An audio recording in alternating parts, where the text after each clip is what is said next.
Hi, it's Julie with Paradigm Interiors. As promised, I am taking some time out of moving today to give you some tips on refinishing terrazzo, what to do, what not to do, which I've learned this week as we move forward with our Lampe house remodeling project. So basically, terrazzo is like a composite stone, and I'm sitting here on my bedroom floor just to show you some of the holes that we made in the terrazzo because we went forward without really knowing what we were doing.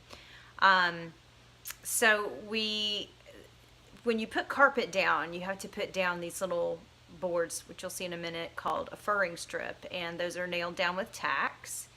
And the tacks,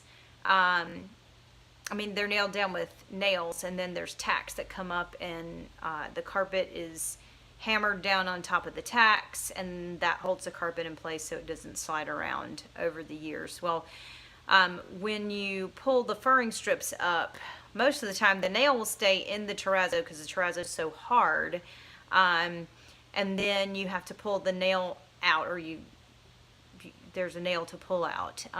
But what you want to do actually is leave the nail in place, because the terrazzo refinishers have their grinders that they use to polish the terrazzo actually can pull the top of the head off of the nail. So basically they remove the top of the head off the nail, and then they polish the point of the nail into the terrazzo. So your finished terrazzo floors actually wind up with a little bit of nail in them. You don't want to remove them though, because if you try to remove those little tacks, those little nails, you will make huge holes in the terrazzo, as we learned in our house. So we immediately stopped removing furring strips and nails so that we would quit making holes in the terrazzo. But I'm going to show you what that looks like, what the furring strip looks like, and what the tack looks like. So I'm going to switch the camera around. Okay, so here, this is the furring strip that I was talking about. These are the little tacks that stick up that hold the carpet in place, so the carpet doesn't slide on the floor. This is the nail that holds the furring strip into the terrazzo or cement, whatever you're using. When you try to pull the nail up though, what'll happen is you'll get little flakes of terrazzo. Now they can repair them. And here's a nail that hasn't been pulled yet, so you can see that.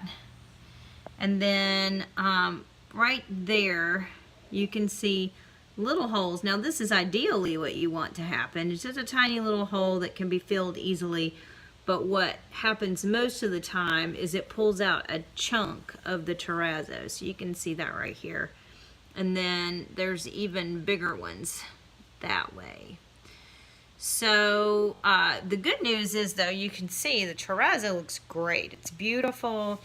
I love it because it has some cool tones and some warm tones, which are going to look really great with the look that I'm going to be putting together in the house. I've always been partial to neutral palettes with lots of texture and just, accent color in it. So I'm looking forward to that. We're going to be replacing all of our baseboards and all of the trim around the doors with kind of a flat contemporary look, and then and you can kind of see in my living room and the sofa that's going bye-bye in a couple of months in our boxes.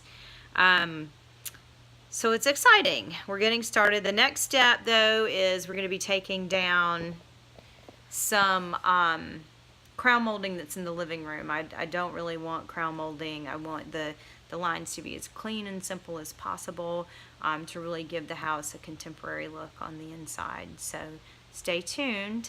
And have a great week.